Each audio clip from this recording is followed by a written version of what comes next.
If you're exclusively pumping, there's a good chance at some point you've wondered, am I doing this right?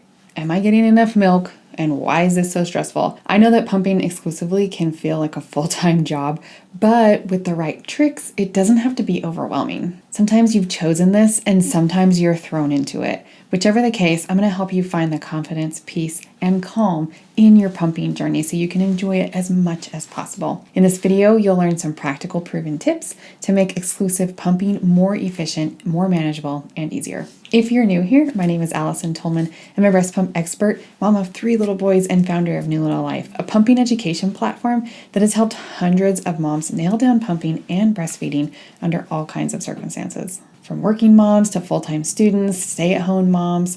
One of those moms was Amanda, who was exclusively pumping with her newborn while attending grad school, which is no easy feat. After implementing these exact same tips I'm going to share with you today, she found a routine that worked for her in her life and gave her predictable milk output and peace of mind, which is what I want for you. She gave her baby breast milk for 10 months, and we are so proud of her. If this sounds like the kind of pumping experience that you're looking for, stick around and make sure you subscribe because we do new pumping and breastfeeding tips every week on this channel. Okay, let's dive into some exclusive pumping tips to make this easier for you.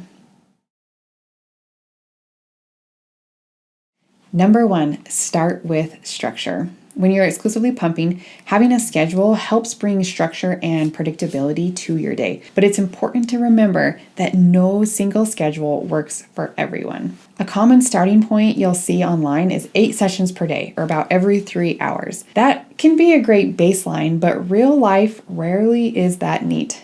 As your body adjusts and your supply begins to regulate, your schedule should adjust too. Some moms naturally make more milk and can space out sessions a bit sooner, while others need to keep those sessions close together for a while to maintain supply. Night pumps matter, especially early on, but so does rest. So spacing them out a little bit more at night, maybe to every 4 hours, for example, is often a good compromise between protecting your supply and protecting your sleep. You may be able to space them out a little bit more or a little bit less, and sometimes sooner or later, all based on what your body is capable of and how efficient you're pumping.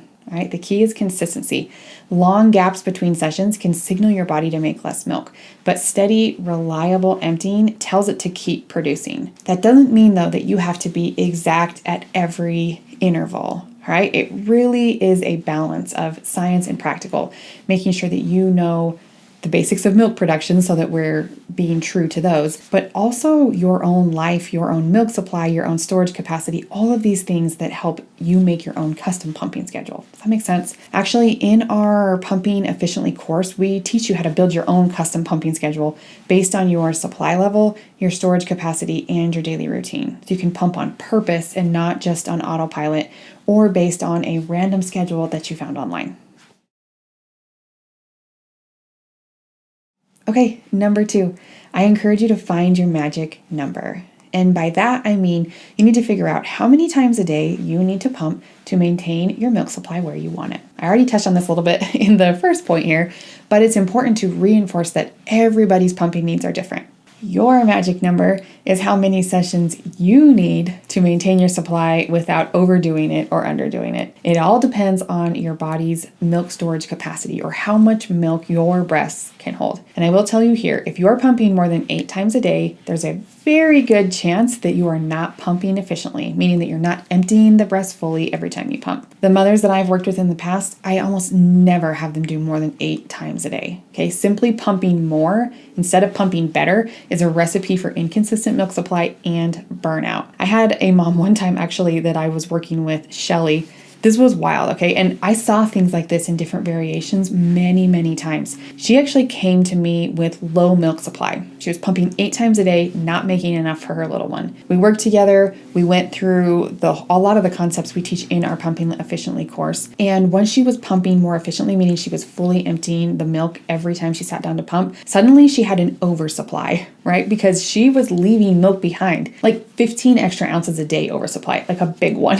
And so then we got to work together on cutting back her pumping sessions until we found her actual magic number, which was 4. She did have a large storage capacity, so her breast could hold a lot, and her body was good at making milk. She could pump 30 ounces in 4 pumping sessions a day when she was doing everything correctly. Right? And if you remember, she came to me with a low supply, pumping 8 times a day. So a lot of people will think, okay, well, my magic number must be 10 because that's what it takes to fill these bottles that I need.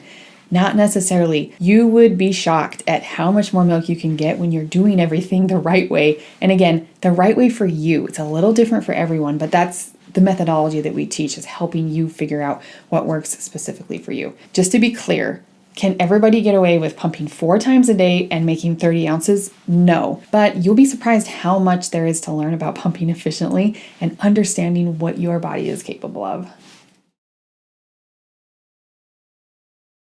Tip number 3 is to master multiple letdowns. Many new pumpers only trigger 1 letdown per session, and this is a big reason why we see a lot of moms power pumping or pumping a lot of times every day. And this, in my opinion, is one of the biggest reasons that we have low pumping output, sometimes thinking it's low milk supply, but it can actually turn into low milk supply if we're not removing the milk, all right? If you're only pumping through 1 letdown, you're leaving up to 50% of the milk in your breast behind. There's actually another video on the channel talking about low milk supply versus low pumping output. I'll link it down below for you. It's a good one. But learning to trigger 2 or even 3 letdowns in one session may be just what you need in order to be able to pump less often, to make more milk in less time, to signal your body that it needs to produce more milk. I've experienced this issue when I was pumping with my first baby. When I pumped, I couldn't seem to get enough milk, but when he ate at the breast, he was always fine, right? And it turns out that I was not using my pump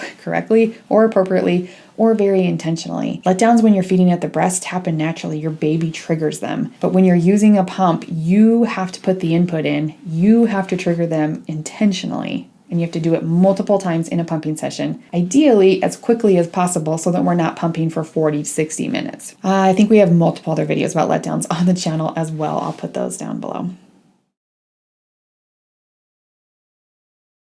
Tip number 4 is to use hands-on techniques. There's a lot of different pumping techniques out there, and again, we cover all of them in our course. But this is a big thing for a lot of moms, and a lot of moms say, hey, I can only get enough milk if I'm using my hands while I'm pumping. And sometimes that is what it is. You know, a breast pump is a cold, lifeless robot. So anything we can do to bring a little bit more human element in it is going to help. While a lot of pumps are hands-free and marketing these hands-free options for you, and there are times when you truly need your hands free while you're pumping, but your hands are still one of the best allies when you're trying to get milk out with a pump. Massaging your breasts gently can help you get a letdown started. Hand expressing at the end of a session can boost your daily total ounces. And again, remember, pumps are not babies. They are machines, and your body knows that. So the more you can do to help your body feel warm, comfortable, relaxed, and have the oxytocin flowing, the better. Your hands can be one of the greatest tools at your disposal. We teach a lot of different pumping techniques, like I said, in our courses,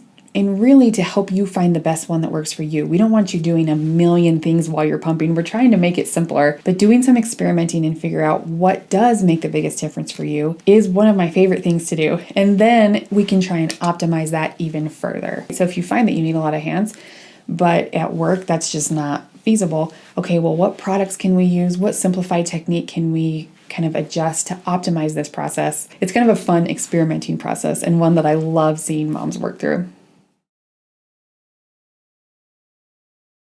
Tip number 5 is to support your hormones. Environment, stress, and mental load all affect milk flow. Don't leave the video right now, especially if you just rolled your eyes at this suggestion. It's not about putting more on your plate or adding in a bunch of self-care into your already busy life. You don't need to go to great lengths to support your mental health and consequently your milk supply. Creating a sustainable and relaxed routine, staying hydrated, letting go of unrealistic expectations can be just as important as physical techniques. And I know this is such an annoying thing to say, but it matters. And it affects some people way more than others. Here's a few simple things that you can try. Are you drinking enough water? Do you get rest when you can, even if you're not getting enough sleep? Are you able to find enjoyment in any part of your routine? Even a short walk or habit stacking while you're pumping with something that you enjoy can help you stay in a better mental space and help your hormones work for you instead of against you. Most importantly, decide what your non-negotiables are. Let go of things that don't serve your goals. This is a really busy time in your life, especially if you are exclusively pumping. I mean, any mom with a newborn, in whatever way they're feeding, it's a lot. So ask for help, delegate everything you can. This season of life is so busy and you need your hormones to work with you, especially while you're pumping. This is such a big piece and many moms don't realize it. There are so many other tips, knowledge, and things that you need to be successful, especially if you're exclusively pumping. We didn't even touch on flange sizing, which is a huge piece, right? Getting all of your equipment to work correctly, picking the best type of pump for you, which is vital if you're exclusively pumping, your unique milk supply and what changes to expect throughout your experience, tracking and then interpreting that data, bottle feeding. There's so much I want to share with you. There's so much. If pumping feels random, chaotic, unsustainable, or inconsistent, or if you're just not sure if you're doing it right, I did package everything I do want to share with you inside of our Pumping Efficiently course, where you can learn how to become your own pumping expert. It's not full of more random information or schedules that you can find online. It's the roadmap to efficient output with fewer sessions and lasting supply. Really taking in the knowledge and experimenting and figuring out, how do I make this work for me specifically? All right, that's what you need to know. You don't need to know all of the ins and outs of everything. You just need to know, what is your body capable of and how do you get your pump to work with you so you can pump fast and efficiently. Those are our main goals. If you're exclusively pumping, spending the time to figure this out is going to pay off multifold throughout your experience, especially if you're going to have more babies. Figuring this out is going to serve you really, really well for a long time. Although, if you are late in your journey or this is your last one or only one, figuring this out can give you so much empowerment in your experience so that you can know, I did everything I could. I figured this out. I mastered this, even if it was near the end of my journey. That feeling is worth a lot, and I want that for you. I've seen this curriculum work for our clients for years and give them these feelings of, hey, I did it. I know my body and I know what I'm capable of. And that's what I want for you. It's not a little thing, right? We want milk for babies. That's lovely. And probably the main goal that you want in this moment. But I want for you the deeper things that I know can come if you can figure this out. And so again, we've packaged all of that into our DIY courses that we've been working on this curriculum for years with our individual clients. I also highly recommend that you pair it with our Milk Supply Mastery course, which is really geared toward pumping milk supply mastery, which is awesome because that is kind of hard to find sometimes. It can be easier to find milk supply related things while you're feeding at the breast, but we really focus on pumping support here. You deserve to find the control and ease that I know is possible, and I've seen happen many, many times when you understand your own body and your pump. I hope to see you inside. If you have any questions, you can leave me a comment on this video. Otherwise, I will see you on the next one, or inside those courses would be even better. Happy pumping.